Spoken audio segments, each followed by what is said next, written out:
छेनु शेखर पट्टनायक आशा करी आपण मैंने समस्ते प्रभु कृपा भल थे। बंधुगण टेररिस्ट पहलगाम टेररिस्ट अटैक पर भारत पाकिस्तान मुहांमुही होती और भारत पाकिस्तान मध्य युद्ध हुए। यही समय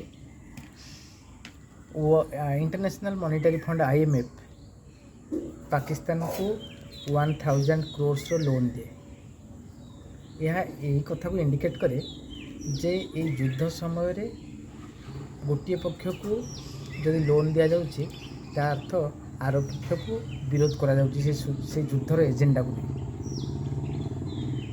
तेणु आम जब लोन कथा टी चिंता करवा आम लोनटा आणुचे बैंक रु कि पर्सनाल को जेकोसी सोर्स रु ताले से वर्तमान परिस्थिति एवं से लोन टेन्योर से भितरटा को पूरा जज कला गोटे पॉइंट बेसिस लोन दिए। किंतु डिफेन्स एक्सपर्ट मैंने जिते कहते भारत पाकिस्तान युद्ध हम एवं पाकिस्तान ध्वंस पाई से इंटरनेशनल मॉनेटरी फंड केमती लोन से कथा बर्तमान आलोचना होता अर्थ इंटरनेशनल मॉनेटरी फंड जानी कि